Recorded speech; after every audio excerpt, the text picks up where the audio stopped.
émission Le Chant du Coq. Alors, nous sommes mardi 9 août 2022. Il est 15 heures ici à Cayenne, en Guyane, et 20h12 à Paris. Seigneur notre Père, nous bénissons ton nom pour ta fidélité, nous te bénissons pour ta grandeur, pour ta bonté. Merci pour l'évangile, merci pour ta seigneurie. Merci pour la puissance de la résurrection qui opère dans nos cœurs, dans nos vies. Père très saint, au nom de Yeshua, notre Sauveur, nous te bénissons, Adonai, notre Roi. Béni sois-tu, Seigneur. Merci pour ce jour. Merci pour ces hommes et ces femmes qui aiment la vérité, qui ne veulent pas, Seigneur, suivre l'ennemi, mais qui veulent marcher dans la lumière de ta parole, au nom de Yeshua, notre Roi. Merci, Papa. Amen. Voilà, shalom à vous tous, mes amis, frères et sœurs, les amis en Christ, bien évidemment, parce que nous sommes frères et sœurs. Il y a l'amitié en Yeshua. Et voilà, donc je vais partager avec vous un thème. Shalom, shalom à notre bien-aimé, à nos bien-aimés qui nous suivent de partout. Et je vois mon frère Abdon. Et depuis Kinshasa, je vois et d'autres bien-aimés qui sont connectés depuis Paris. Voilà. Donc soyez encouragés. En tout cas, ici en Guyane, ça se passe bien. On est arrivé hier. Merci Seigneur. Le vol s'est bien déroulé. Et le programme commence à 17h30 ici. Donc il va être chez vous 22h30 à peu près. Et à Kinshasa, 21h30. Voilà. Que le Seigneur soit béni. Alors, on va parler sur un thème, comme vous avez pu le constater, le titre est clair. Et donc les rapports sexuels avant les noces. Et vous savez qu'il y a de plus en plus de chrétiens, des gens, notamment des faux prédicateurs, des agents de l'ennemi, de Satan, qui détournent beaucoup d'âmes de la vérité pour les égarer, pour les amener vraiment en enfer, et en enseignant des choses qui ne doivent pas être enseignées. Des gens qui disent littéralement qu'il faut goûter, notamment ce faux prophète-là, qu'il faut goûter les femmes avant le mariage, avant les noces, avant de les épouser, comme si les femmes étaient des objets, du pain, je ne sais pas quoi. Voilà. Donc, on déforme, la parole est déformée, les saintes lettres sont déformées, et des millions de gens sont induits en erreur. Et voilà, donc des gens sont de plus en plus trompés comme ça par l'ennemi.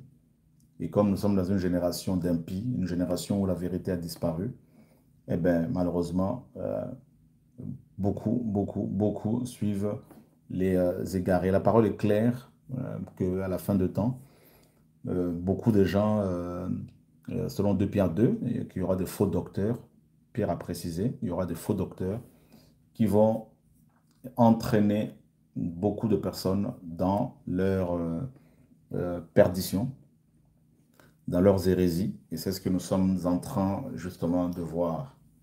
Et donc, il y a vraiment une confusion. Donc, je pense que ce soir, aujourd'hui, beaucoup seront aussi encouragés, beaucoup seront éclairés parce que moi, le Seigneur m'a bien éclairé aussi là-dessus. Grâce à son esprit, grâce au Seigneur, on est quand même éclairé là-dessus. Alors, il y a les faux prédicateurs, ces impudiques, ces impies, tordent de la parole du Seigneur.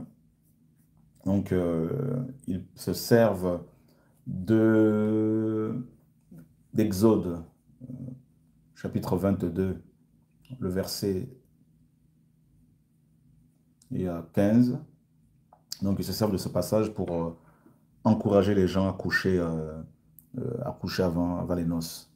Et nous allons vraiment nous baser sur la parole comme d'habitude, frères et sœurs. Alors, nous pouvons tous vous pouvez tous prendre, et Exode 22, 15.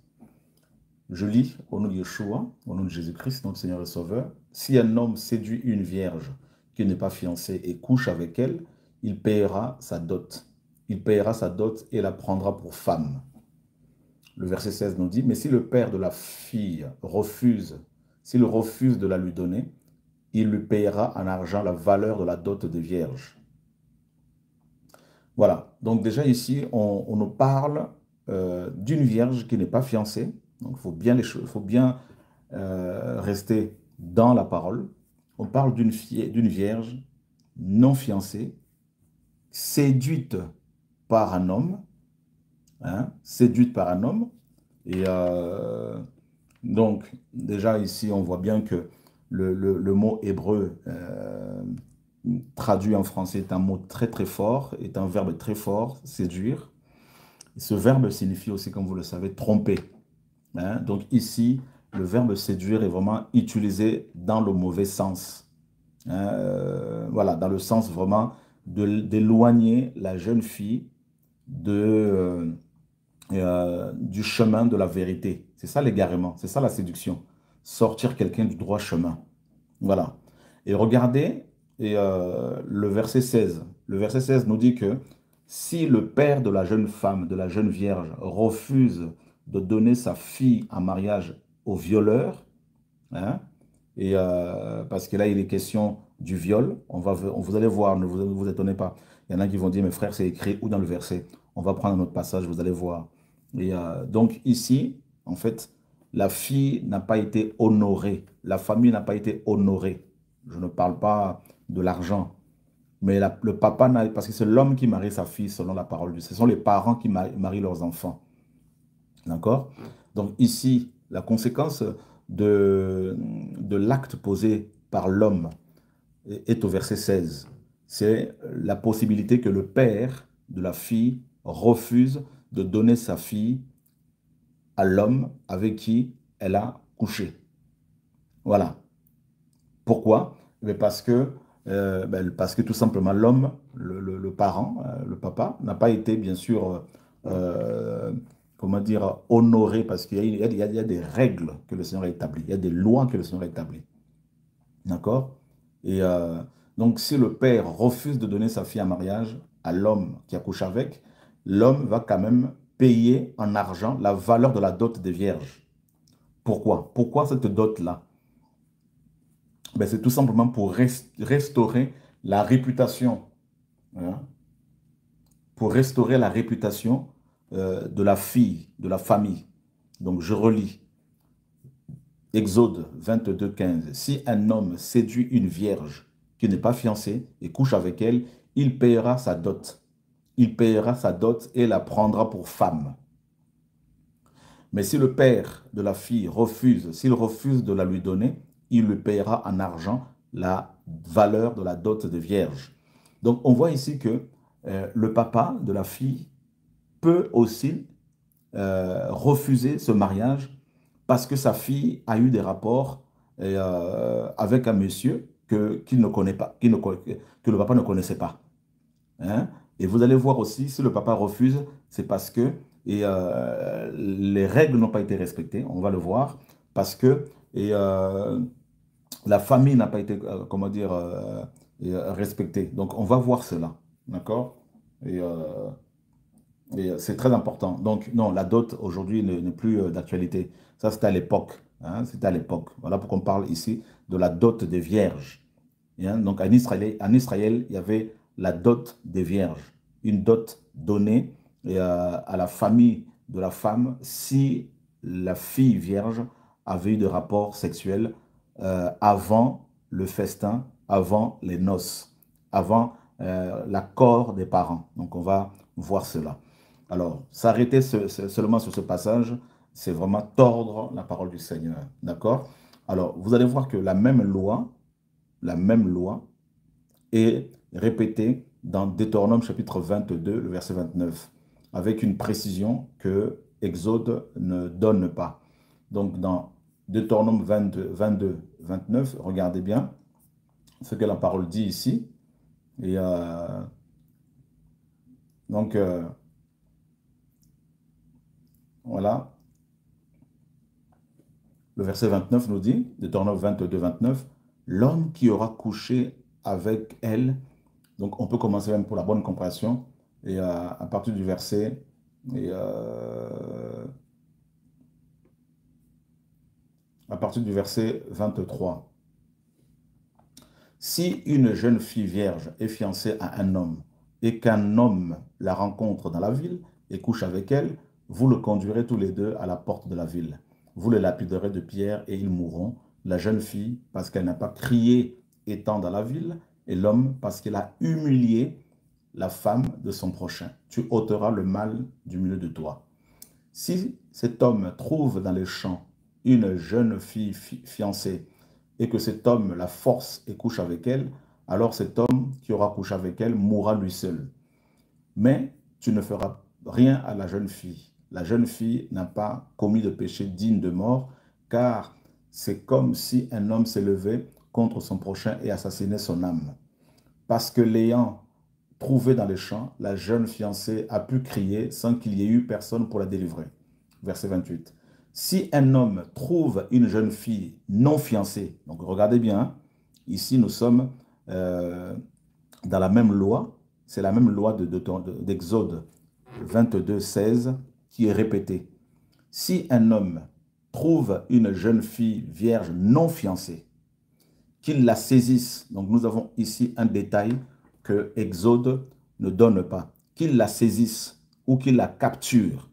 Donc vous voyez bien que Exode 22, 16 là-bas parle, parce qu'on a la précision ici, parce que c'est le même verset, sauf que ici nous avons un détail. Donc il est question d'une jeune fille vierge qui va être saisie ou capturée par un homme, une vierge non fiancée bien sûr, qui va être saisie ou capturée par un homme et qui va être violée. L'homme va coucher avec. Lisons le verset jusqu'à la fin. Si un homme trouve une jeune fille vierge non fiancée et qu'il la saisisse ou qu'il la capture et couche avec elle et qu'on les trouve, l'homme qui aura couché avec elle donnera au père de la jeune fille 50 cycles d'argent. Donc on a aussi un détail ici qu'on n'a pas dans Exode. Il est question de 50 cycles d'argent. Et parce qu'il a humilié, un autre détail qu'on n'a pas dans Exode, l'humiliation. Donc il est question du viol ici.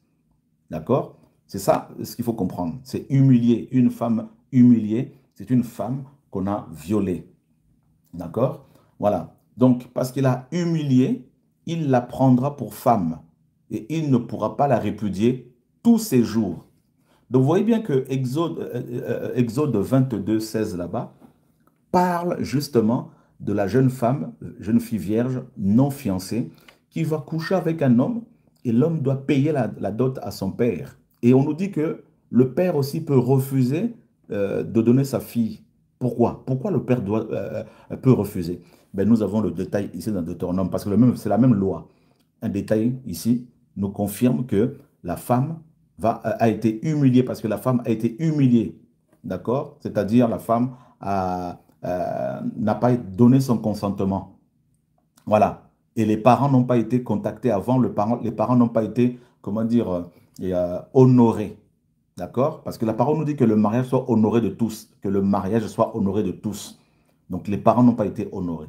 Donc prendre Exode 22, 16 pour dire aux gens hein, que on doit goûter une femme avant le mariage, comme cet homme et d'autres faux prophètes, faux prédicateurs, faux docteurs inspirés par les démons l'enseignent, c'est vraiment méconnaître la parole du Seigneur, c'est méconnaître aussi les traditions juives, hébraïques, orientales de l'époque. Hein? Donc c'est vraiment, vous savez, quand on lit la parole du Seigneur, quand on lit la Bible, il faut comprendre qu'il y a aussi un arrière-plan culturel ou culturel. Vous voyez, il y a une histoire, il y a un peuple, il y a plusieurs peuples avec des traditions, des coutumes. Donc il ne faut pas tout mélanger comme ça. Donc si le papa de la jeune fille refuse, ben, s'il pouvait refuser, ben, c'est parce qu'il estimait que sa fille n'a pas été honorée comme lui, comme la famille, parce que la fille a été violée, humiliée, humiliée, humiliée. N'oubliez pas ce mot-là, ce verbe-là, humilié. D'accord? Humilié. C'est très important de le souligner, frères et sœurs. C'est vraiment important de souligner cela. D'accord? C'est important. Maintenant, posons-nous la question. Comment les mariages étaient célébrés à l'époque. Comment? Est-ce les femmes couchaient avec les hommes avant? Est-ce que les hommes couchaient avec leurs femmes avant les noces ou après les noces? Donc, vérifions dans les Écritures. Nous sommes dans le livre de Juges. Juges. Avant même d'aller dans Juges, nous allons dans Genèse. D'accord? Je sais que beaucoup parmi vous aiment la parole du Seigneur. Nous sommes dans Genèse et chapitre 28. À partir du verset 1er. Yitzhak appela Yaakov, le bénit et lui donna cet ordre en disant: tu ne prendras pas de femme parmi les filles de Canaan, donc parmi les Canaanites ou les Cananéennes. Lève-toi, va à Padam Aram, à la maison de Bethuel, père de ta mère, et prends-toi une femme de là, parmi les filles de Laban, frère de ta mère. Et encore là, Jacob n'a pas dit va prendre des femmes, prends une femme. Hein? Voilà, c'est au singulier ici. Et là, par rapport à la polygamie, comme ces gens parlent aussi de la polygamie, on va en reparler encore en détail avec la parole à l'appui. Voilà, donc son père lui demande d'aller prendre une femme là-bas. Et si nous allons plus loin dans Genèse chapitre 29, voilà, regardez bien. Et à Genèse chapitre 29, et alors nous lisons à partir du verset 16. Or Laban avait 2 filles. Le nom de l'aînée était Léa et le nom de la cadette Rachel. Léa avait les yeux délicats, mais Rachel était belle de taille et belle de figure. Jacob aimait Rachel et il dit: je te servirai 7 ans pour Jacob, ta cadette. D'accord? Donc il ne l'a pas goûté avant, il n'a pas couché avec avant parce qu'on ne goûte pas les femmes. Hein, c'est du n'importe quoi. C'est très insultant comme langage, comme propos. Hein, voilà. Et Laban répondit: il vaut mieux que je te la donne que de la donner à un autre homme. Demeure avec moi. Ainsi, Yaakov servit 7 ans pour Rachel, mais elles furent à ses yeux comme quelques jours à cause de son amour pour elle. Et Yaakov dit à Laban: donne-moi ma femme. Donc, vous voyez bien qu'il a servi 7 ans sans toucher Léa, comment dire, Rachel. Hein, sans toucher ni Léa ni Rachel, bien évidemment. Mais il a servi 7 ans pour Rachel et il ne l'a pas touché avant. Et il va lui dire, au verset 21, Jacob dit à Laban: donne-moi ma femme, car mon temps est accompli et j'irai vers elle. Donc, car mon temps est accompli et j'irai vers elle, comprenez que j'aurai des rapports sexuels avec elle. J'aurai une intimité avec elle. Donc ici, l'hébreu utilise un euphémisme. Voyez? Donc, au lieu d'utiliser le verbe coucher sexuellement avec, ben, l'hébreu va utiliser le verbe aller vers. Vous voyez bien qu'il y a il y a vraiment, c'est très très imagé ici. Et voilà, donc j'irai vers elle, c'est-à-dire j'aurai de rapports intimes avec elle. Comme quand la Bible dit, l'homme quittera son père et sa mère et s'attachera à sa femme. Et les deux deviendront une seule chair. S'attacher ici, c'est pareil, c'est avoir des rapports intimes. D'accord? Et voilà. Et là, vous voyez bien que Jacob demande à aller avec sa femme sexuellement 7 ans après, comment dire, son travail, après son engagement vis-à-vis de son père, du père de Rachel. Hein. Il a travaillé pendant 7 ans et au bout de 7 ans, il dira, ben, donne-moi ma femme, parce que cette femme ne lui a pas été encore donnée. Cette femme ne lui a pas été encore donnée. Vous voyez? Donc voilà pourquoi il demande à ce que cette femme lui soit donnée, pardon. Voilà. Donc que cette femme lui soit donnée. Donc vous voyez bien que la parole est claire. Il n'y a pas besoin d'être docteur de la parole, d'être prophète, je ne sais pas, pour comprendre ces choses-là. Vous voyez? Donc il était effectivement patient. Il n'était pas du tout un impudique, hein, Jacob. Contrairement à ces faux docteurs, ces faux prophètes, à tous ces faux prophètes d'aujourd'hui. Et regardez le verset 22. Laban réunit tous les hommes du lieu et fit quoi? Un festin. Oh Seigneur. Laban va réunir tous les hommes du lieu. et va faire quoi? Un festin. Il ne doit pas y avoir de rapport sexuel avant les festins, avant les noces. C'est anti-biblique, c'est anti-Christ comme enseignement. C'est de la sorcellerie. Ce sont des doctrines des démons. Voyez? Nous devons rester bibliques, frères et sœurs. Vous ne devez pas courir après les gens qui s'excitent sur les réseaux parce qu'ils ont plus de foule, ils ont une foule, beaucoup de vues. Et ce n'est pas ça la parole. Il ne faut pas être excité.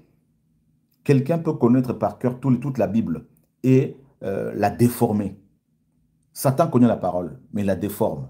Vous voyez? Il faut vraiment qu'on fasse attention parce que beaucoup de gens se font avoir. Beaucoup. Vous voyez bien que Laban va réunir tous les gens, tous les hommes du lieu, et va faire un festin. Hein? Frères et sœurs. Donc, vous savez ce que c'est un festin? Hein? Donc, si nous allons dans le dictionnaire pour vérifier le mot festin, donc le simple, voilà, festin, c'est quoi? Ah ben, écoutez, on va vous aider. Festin égale repas solennel et somptueux donné en l'honneur de quelqu'un, d'un événement, festin de noces. Hein?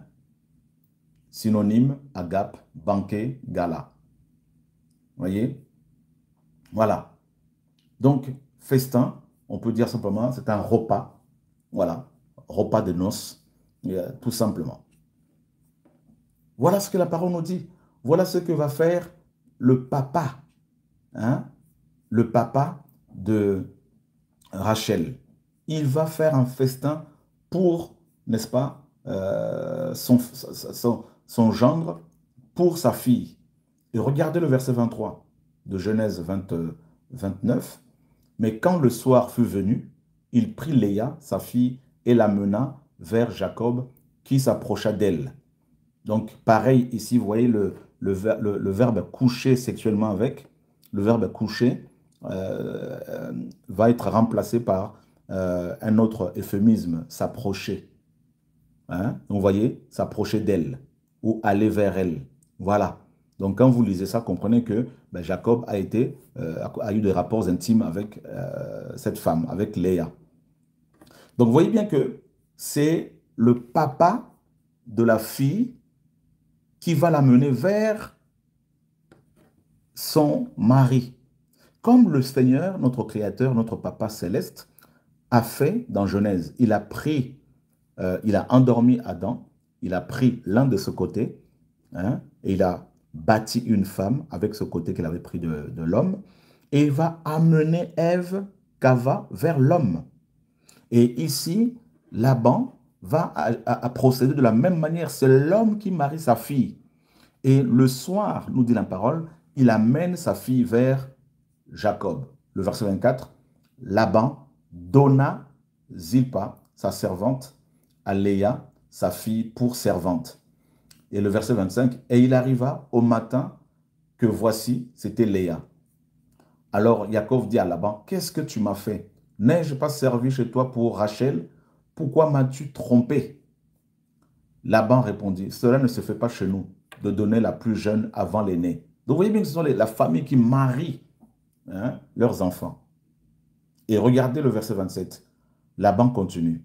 Il dit, achève la semaine avec celle-ci et nous te donnerons aussi l'autre pour le service que tu feras encore chez moi cette autre année.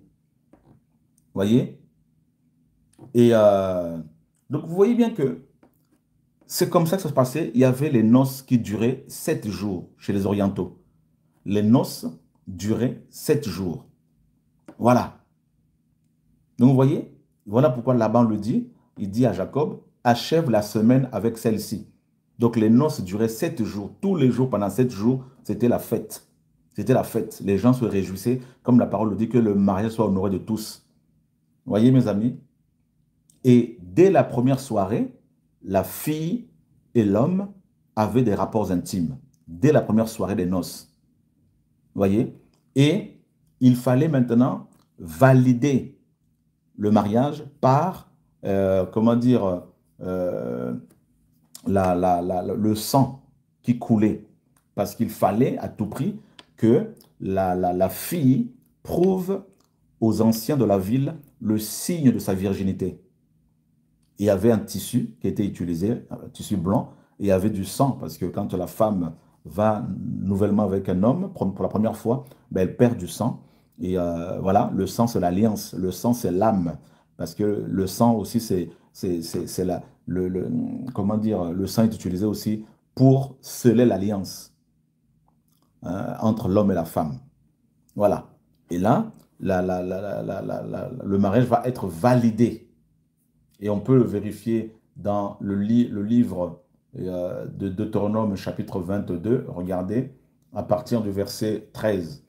Quand un homme aura pris une femme et qu'après être venu vers elle, donc après avoir couché avec, il la haïsse et qu'il lui impute des choses concernant le libertinage et lui fait une mauvaise réputation en disant « J'ai pris cette femme et quand je me suis approché d'elle, je n'ai pas trouvé en elle sa virginité. » Alors le père et la mère de la jeune femme prendront et produiront les signes de la virginité de la jeune femme devant les anciens de la ville à la porte.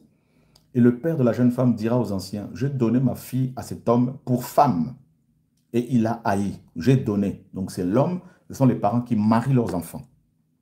Voilà pourquoi une femme qui couche avant les noces, avant comment dire, le consentement des parents, et selon le Seigneur bien sûr, est une femme qui pêche, est un homme qui pêche.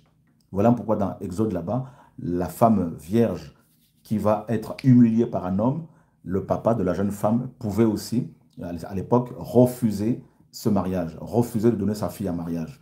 Et ici, le papa, l'homme et la femme, les parents de la jeune femme vont produire les signes de la virginité aux anciens de la ville, à la porte. Pourquoi à la porte? Parce que à l'époque, la plupart des villes étaient fortifiées. Vous voyez, on ne pouvait pas y entrer comme ça. Il y avait des portes et il y avait des tours de garde avec des gardiens ou encore des sentinelles qui veillaient.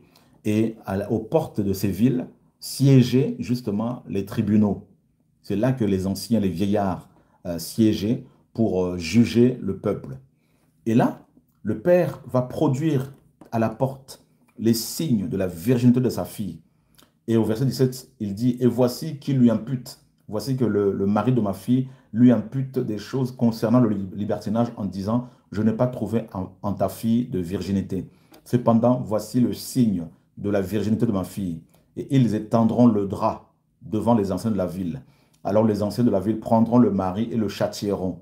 Et parce qu'il aura répandu une mauvaise réputation sur une vierge d'Israël, ils le condamneront à une amende de 100 cycles d'argent qu'ils donneront au père de la jeune femme. Elle deviendra sa femme et il ne pourra pas la répudier tous ses jours. Si cette parole est vraie, s'il n'a pas trouvé la virginité de la jeune femme, alors ils feront sortir la jeune femme à l'entrée de la maison de son père.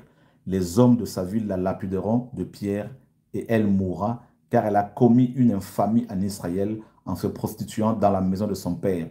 Tu ôteras le mal du milieu de toi. Vous voyez? Donc, vous voyez bien que, et maintenant, ceux qui enseignent aujourd'hui que l'on peut coucher avec une femme avant le mariage parce qu'il faut la goûter selon ces enseignements erronés. Mais imaginez maintenant, ici, une femme juive goûtée par des hommes comme ça avant les noces. Et le monsieur qui allait l'épouser maintenant, s'il ne trouvait pas de virginité en elle, ben, il pouvait la condamner et comment dire, porter plainte contre elle aux anciens de la ville. Et les anciens de la ville allaient ordonner. Ils ordonnaient quand c'est comme ça la lapidation de la fille. Quelle confusion. Hein? Quelle confusion. Quelle confusion aujourd'hui, mes amis. Quelle confusion dans le camp de la chrétienté paganisée. Hein? Donc, vous avez vu que chez les orientaux, les noces duraient une semaine. Et si vous prenez l'exemple de Samson également dans le livre de Juges, regardez bien, Juges chapitre 14, verset 1er, Shimshon ou Samson descendit à Timna et il y vit une femme d'entre les filles des Philistins. Et lorsqu'il fut monté, il le déclara à son père et sa mère en disant, j'ai vu une femme à Timna d'entre les filles des Philistins. Prenez-la maintenant afin qu'elle soit ma femme. Donc vous voyez bien que Samson ici, à l'époque aussi, les hommes parlaient à leurs parents par rapport au mariage. Et c'était les parents qui aller prendre des femmes aussi pour leurs enfants. Voyez? Donc, son père et sa mère lui dirent, n'y a-t-il pas de femme parmi les filles de tes frères et parmi tout notre peuple pour que tu ailles prendre une femme d'entre les Philistins, ces incirconcis? Et Shimshon dit à son père, prenez-la pour moi car elle est droite à mes yeux. Voyez? Et regardez bien, le verset 5. Shimshon, au Samson, descendu avec son père et avec sa mère à Timna, ils allèrent aux vignes de Timna, et voici qu'un jeune lion rugissait à sa rencontre. Donc, voilà. Et verset 8, retournant quelques jours après pour la prendre, il se détournant pour voir la carcasse, pardon, pour voir la carcasse du lion. Et voici, il y avait dans la carcasse du lion un essaim d'abeilles et du miel. Donc, on continue. Et plus loin, le verset 10, son père, donc le père de Samson, descendit chez la femme, et là, Shimshon fit un festin, car c'est ainsi qu'agissaient les jeunes hommes. C'est ainsi qu'agissaient les jeunes hommes. C'est-à-dire, à l'époque, chez les Orientaux, chez les Juifs, chez les Hébreux, même chez les Philistins, quand un jeune homme épousait une femme, il organisait des festins pendant une semaine. Voyez? Regardez la suite. Et il arriva que quand ils le virent, ils prirent 30 compagnons qui furent avec lui. Shimshon leur dit, laissez-moi vous proposer une énigme, s'il vous plaît. Si vous me l'expliquez au cours de 7 jours de festin, 7 jours de festin. Vous voyez? Donc, c'est terrible. Et la femme de Simpson va l'embêter pendant 7 jours pour avoir la réponse à l'énigme. Donc, vous voyez bien que les festins duraient 7 jours et dès la première soirée des festins, l'homme pouvait avoir des rapports sexuels avec la fille parce que les parents étaient d'accord, les deux familles s'étaient rencontrées, tout ça. Donc, il n'y avait pas de mariage, comment dire, il n'y avait pas de rapport sexuel avant les festins, avant les noces. D'ailleurs, comme vous le savez, nous sommes aujourd'hui fiancés au Mashiach, à Christ, et nous attendons quoi? Les noces de l'agneau. Vous voyez? Nous attendons les noces de l'agneau. Il nous a fiancés et il est parti préparer une place dans la maison du Père et il revient nous prendre. C'est comme ça que les Orientaux procédaient. Comme Samson, il a fiancé d'abord la femme, il est parti préparer une place chez ses parents et il est reparti avec ses parents pour prendre sa femme. Vous voyez? Et quand il est arrivé là-bas, il a trouvé que sa femme avait été donnée à quelqu'un d'autre. Voilà. Regardez au verset 15. Et il arriva au 7e jour qu'ils dirent à la femme de Shimshon, persuade ton mari de nous expliquer l'énigme, sinon nous te brûlerons au feu, toi et la maison de ton père. C'est pour nous déposséder, toi et la maison de ton père. C'est pour nous déposséder que vous avez appelé ici, n'est-ce pas? Donc c'est pour nous déposséder que vous nous avez appelé ici, n'est-ce pas? Donc voilà, vous voyez, c'est terrible. Et regardez, on nous dit que la femme de Samson pleurait près de lui, disait, certainement tu me hais, tu ne m'aimes pas, tu as proposé une énigme au fils de mon peuple et tu ne me l'as pas expliqué. Et il lui répondait, je ne l'ai expliqué ni à mon père ni à ma mère, est-ce à toi que je l'expliquerai? Elle pleura près de lui pendant les 7 jours qu'ils eurent le festin. Et il arriva au 7e jour qu'il la lui expliqua, car elle le tourmentait. Alors elle expliqua l'énigme au fils de son peuple. Donc vous voyez bien que les noces duraient 7 jours. Voilà. Frères et sœurs, s'il vous plaît, n'allez pas courir après des prédicateurs de YouTube ici et là. N'allez pas vous faire, ne vous laissez pas manipuler, impressionner par des gens qui, mes amis, comment dire, ont un débit très très élevé de versets bibliques qu'ils ne comprennent même pas, qu'ils tordent dans tout le sens.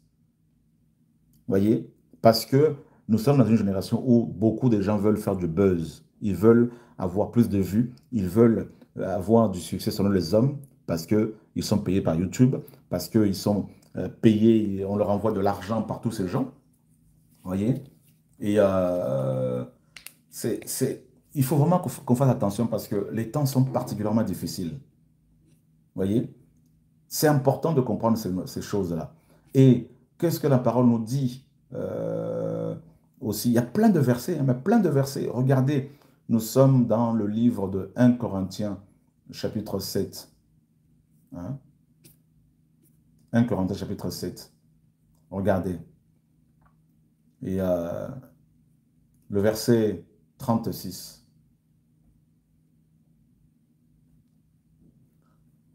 Waouh, Seigneur. Waouh. Donc, le Seigneur est fidèle. Tout est dans la parole, effectivement. Et donc, on peut même commencer à partir on peut même, ouais, à partir du verset 36.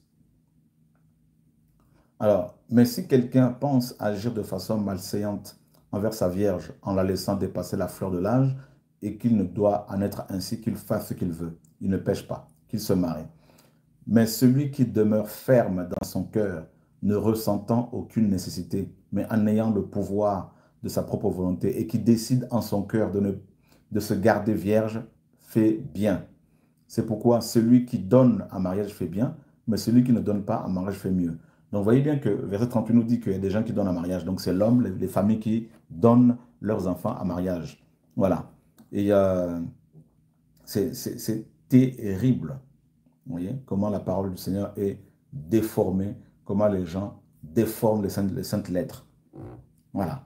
Et si on va encore prendre, on peut encore prendre chapitre, Hébreux chapitre 13, le verset 4.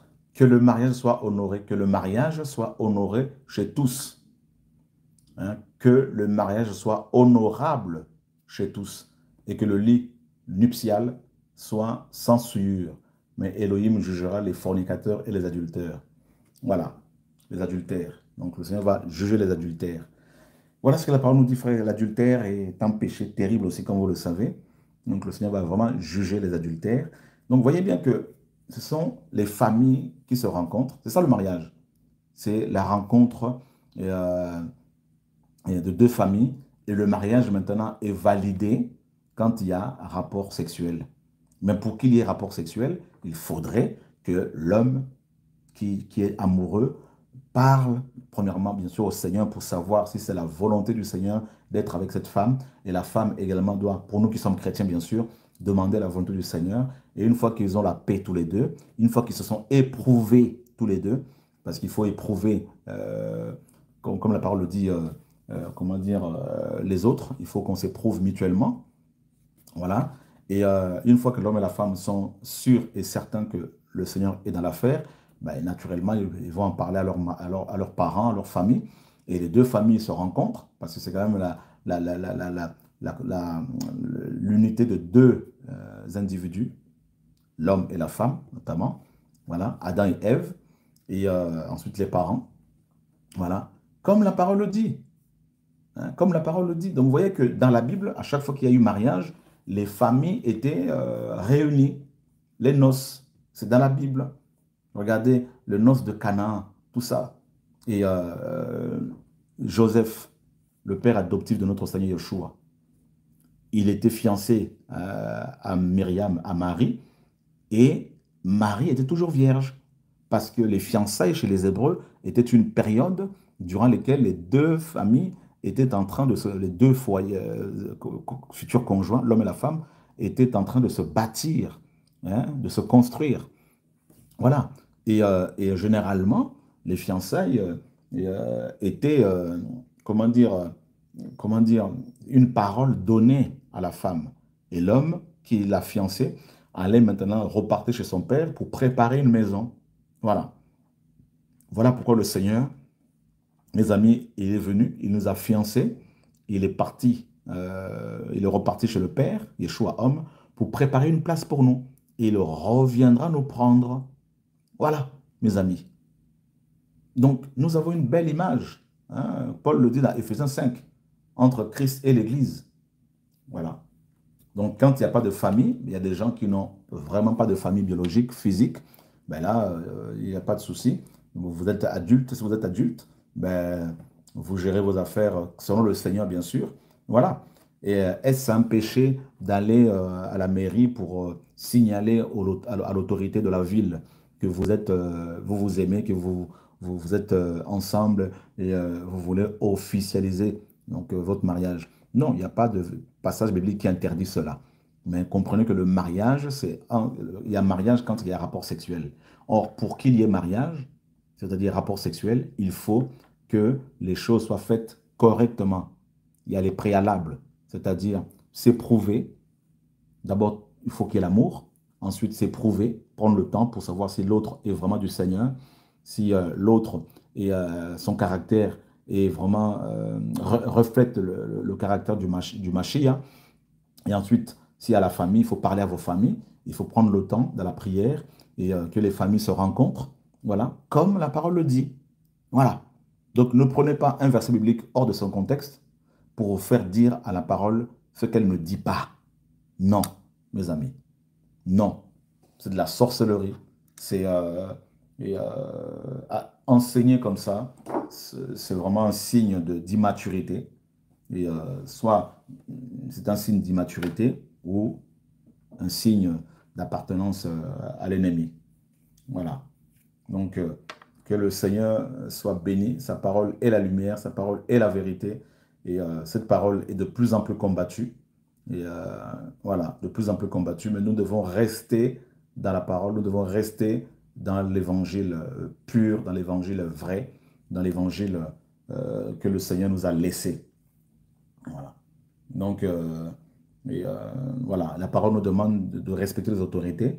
Donc, ce n'est pas un péché si des gens vont voir un maire de leur ville pour leur dire que, ben, voilà, nous sommes mariés. Ces gens-là qui parlent comme ça, qui disent, ouais, il ne faut pas aller à la mairie, tout ça, là. Mais pour avoir leur passeport, ils vont voir les autorités. Pour avoir leur carte d'identité, ils vont voir les autorités.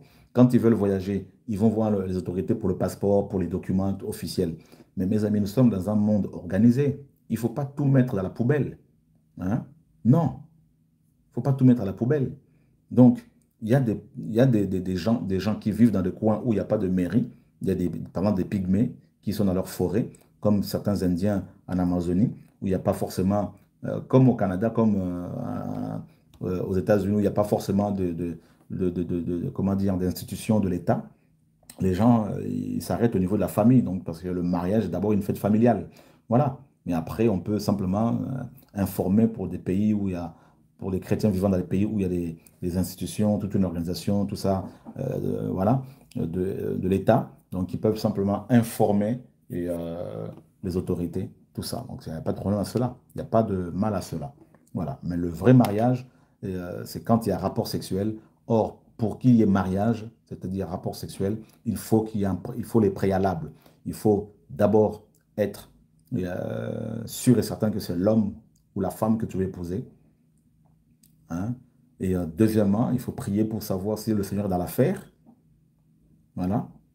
Et troisièmement, il faut éprouver, prendre son temps pour savoir si l'autre est correct, si son comportement est biblique ou pas. Voilà. Et ensuite, bien évidemment, vous parlez à vos parents. Et puis, si vous avez des parents, des familles, vous en parlez. Et puis, les familles se rencontrent. Voilà. Donc, comme la parole le dit. Et on ne va pas goûter un homme ou une femme. Ça ne se goûte pas. Il ne faut pas déformer la parole. Quand la Bible dit que si vous avez goûté que le Seigneur est bon, et tout ça là, oui, le Seigneur en tant que pain de vie, en tant que l'eau et en tant qu'aliment, on peut le goûter. C'est écrit. Mais on n'a pas un verset qui dit qu'on peut goûter à une femme. Et il ne faut pas commencer à dire, oui, Paul a dit que ce n'est pas le Seigneur, c'est moi. Non, mais en parlant comme ça, les gens, ils se mettent au niveau de Paul. Il ne faut pas se comparer au Paul, Pierre, Jacques et Jean.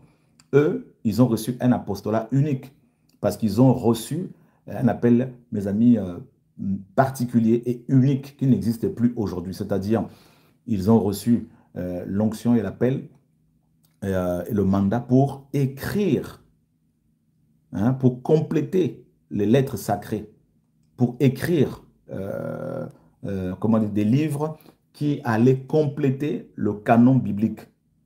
Par exemple, Pierre a écrit 1 Pierre et 2 Pierre. Paul a écrit au moins 13 épîtres. Donc aujourd'hui, plus personne ne peut dire qu'il a reçu le mandat pour écrire un livre qui compléterait la Bible parce que la parole du Seigneur a déjà été révélée de manière parfaite et complète. Vous voyez un peu la différence entre les Paul et nous? Mais il faut qu'on fasse attention, mes amis. Quelle arrogance! quel orgueil, hein, que de se mesurer aux apôtres du Seigneur, hein, mes amis. Il faut qu'on fasse attention parce que nous sommes dans un temps de séduction. Hein, hein, c'est terrible, c'est grave. Il y a un temps de confusion terrible, hein, comme si la femme était un objet. Voilà. Et l'heure, mes amis, l'heure est vraiment particulièrement grave. Nous devons vraiment nous réveiller. Et, voilà. Donc, que le Seigneur vous garde, frères et sœurs. Restons dans la saine doctrine, s'il vous plaît. Les temps sont difficiles. Restons dans la saine doctrine. Voilà. Donc, regardez Apocalypse 19, le verset 7. Voilà ce que la parole nous dit. Et, et réjouissons-nous réjouissons-nous et exultons et donnons-lui gloire parce qu'elles sont venues, les noces de l'agneau, et que son épouse s'est préparée. Et il lui a été donné de se vêtir, hein, d'un fin lin pur et éclatant. Voilà, donc réjouissons-nous et exultons, donnons-lui gloire parce qu'elles sont venues, les noces de l'agneau, et que son épouse s'est préparée. Et il lui a été donné de se vêtir d'un fin lin pur et éclatant, car le fin lin, c'est l'acte de justice des saints. Voilà. Et le verset 9, regardez bien, le verset 9. Et il me dit, écrit, bénis ceux qui sont appelés au souper de noces de l'agneau. Ah! Ah! Ceux qui sont appelés au souper des noces de l'agneau. Donc, nous attendons les noces. Présentement, nous sommes fiancés. 2 Corinthiens 11 le dit. Paul dit, je vous ai fiancé, je suis jaloux pour vous, car je vous ai fiancé à un seul époux, pour vous présenter au Mashiach en tant que vierge pure. Voilà, la parole est claire. Restons dans la parole, frères et sœurs, effectivement. Donc, je relis le passage de Révélation, Apocalypse chapitre 19, verset 7. Réjouissons-nous et exultons. Réjouissons-nous et exultons. C'est ça les noces. On se réjouit, on se réjouit, on peut danser dans le Seigneur, pas de manière charnelle. On glorifie le Seigneur. Donc, réjouissons-nous et exultons. Et donnons-lui gloire. Pourquoi? Parce qu'elles sont venues les noces de l'agneau et que son épouse s'est préparée. Et on parle du souper des noces. Voilà. Vous voyez? Donc, quand vous regardez, par exemple, Isaac, quand il a épousé Rebecca, ben, le serviteur d'Abraham est allé d'abord, mes amis, et épouser cette femme pour Isaac. Et ensuite, Isaac l'a pris et il l'a connu, c'est-à-dire il a eu des rapports sexuels avec. Quand Dina, la fille de Jacob, a été violée, déshonorée par un Cananéen, les frères de Tina ont tué tous les gens qui avaient couché avec. Ont tué le monsieur qui avait couché avec et les gens qui étaient autour de lui. Voilà, les gens de sa ville. Lisez bien la parole du Seigneur, mes amis. Lisez la parole du Seigneur. Il faut pas mélanger les choses. Il faut vraiment qu'on fasse attention. Hein? Vous voulez qu'on lise ce passage-là? Genèse 34. Or, Dina, la fille que Léa avait enfantée à Jacob, sortit pour voir les filles de la terre. Shechem, fils de Hamor, le Hévien, prince de la terre, la vit, la prit, coucha avec elle et l'humilia. Et l'humilia. Donc, notez bien le verbe humilier. Donc, et le verbe prendre, saisir. Donc, Shechem, un Cananéen, va capturer Dina, il va la violer. Hein? Souvenez-vous bien que les Écritures utilisent souvent un euphémisme, des euphémismes. Voilà. Donc, ici, le verbe humilier, comme on l'a vu dans Exode 22, c'est violer. Il va l'humilier. Son âme fut attachée à Dina, fille de Jacob. Il aima la jeune fille et parla au cœur de la jeune fille. Donc, vous voyez bien qu'il a d'abord couché avec elle, il a d'abord violé, et ensuite il va parler à son cœur. C'est très méchant. Et Shechem parla à Hamor, son père, en disant, prends-moi cette fille pour femme. Donc, Shechem a procédé de manière anti-biblique, anti-famille. Il a d'abord violé la femme, il a goûté, comme les faux prophètes le disent, hein, parce qu'ils sont des violeurs. Voilà pourquoi ils utilisent le verbe goûter, hein, goûter les femmes. Donc, ils violent les femmes et ensuite ils veulent parler à leur cœur pour les épouser, pour les marier. Jacob entendit qu'il avait souillé Dina. Donc, vous voyez bien que le verbe ici, c'est fort. Verbe souiller. Donc, avoir une intimité ou des rapports sexuels avec une femme ou avec un homme, parlons d'une femme, pardon, on parle plus de femmes violées ici. Si un homme couche avec si un homme, un chrétien, couche avec une femme chrétienne avant le mariage, avant les noces, pardon, avant le festin, le souper dans le péché. C'est ce que la parole dit. Sa fille. Or, ses fils étaient avec son bétail au champ. Jacob garda le silence jusqu'à leur retour. Hamor, père de Shechem, sortit vers Jacob pour lui parler. Et les fils de Jacob venaient des champs lorsqu'ils apprirent la chose. Ces hommes furent affligés, très fâchés, à cause de l'infamie qu'il avait commise contre Israël en couchant avec la fille de Jacob, ce qui ne devait pas se faire. Non seulement parce que c'était un étranger, mais en plus de cela, il avait violé, il avait souillé, et la parole dit que c'était une famille en Israël. C'est fort.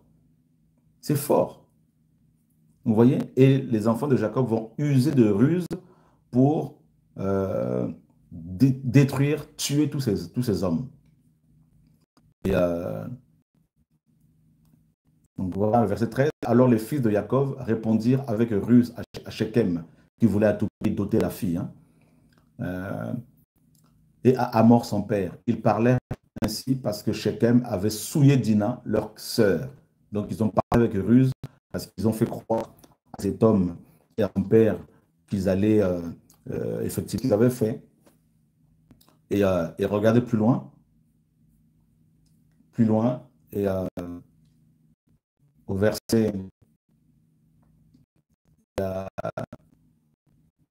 25, mais il arriva au troisième jour, quand ils étaient dans la douleur, donc après la circoncision, ils étaient dans la douleur, que deux des fils de Jacob, Shimon et Lévi, frères de Dina, prirent leurs épées, entrèrent hardiment dans la ville et tuèrent tous les mâles. Ils passèrent aussi au tranchant de l'épée Hamor et Shechem, son fils, pardon. Donc ils ont tué aussi, ils ont tué tous les hommes, tous les mâles. Ils ont tué aussi Hamor et son fils qui avait violé Dina. Ils enlevèrent Dina de la maison de Shechem et sortirent. Les fils de Jacob se jetèrent et tuèrent et pillèrent la ville parce qu'on avait souillé leur sœur. Ils prirent leurs troupeaux, leurs bœufs, leurs ânes et tout ce qui était dans la ville et dans les champs. Ils amenèrent et pillèrent toutes les richesses, tous leurs petits-enfants et leurs femmes, ainsi que tout ce qui était dans leur maison. Vous voyez? C'est terrible. Et Jacob, regardez la réaction de Jacob. Alors Jacob dit à Shimon et à Lévi, vous m'avez troublé en me rendant odieux aux habitants de la terre, aux Cananéens et aux Phérésiens. Je n'ai qu'un petit nombre d'hommes. Ils se rassembleront contre moi, me frapperont et me détruiront, moi et ma maison. Ils répondirent, doit-on traiter notre sœur comme une prostituée? Waouh! Doit-on traiter notre sœur comme une prostituée? Donc, coucher avec une femme avant le festin de noces, avant les noces. Donc, parce que le festin, c'est les noces en même temps. Donc, coucher avec une femme avant les noces, c'est de la prostitution. C'est de la prostitution. Voilà, mes amis. Que le Seigneur nous garde, que le Seigneur vous garde. Sanctifions-nous. Le Seigneur vient nous chercher, frères et sœurs. Au nom de Yeshua, votre Seigneur et Sauveur. Voilà. Donc, que le Seigneur vous garde. Ben, on sait qu'on est sauvé parce que l'Esprit Saint nous confirme, nous met cette conviction dans le cœur. Voilà, frères et sœurs. On sait qu'on est sauvé parce qu'on produit aussi la vie du Seigneur. La vie du Seigneur nous fait porter des fruits, car on reconnaît un arbre à ses fruits. Voilà, Galates 5, 22. Voilà, que le Seigneur soit béni. Alors, bonne continuation restez dans la parole, restons dans l'évangile, au nom de Yeshua. Et je reviendrai peut-être, si le Seigneur le permet, demain, pour reparler de la polygamie. Hein, parce que tout est mélangé aujourd'hui. Il y a une confusion, mais terrible, une confusion terrible.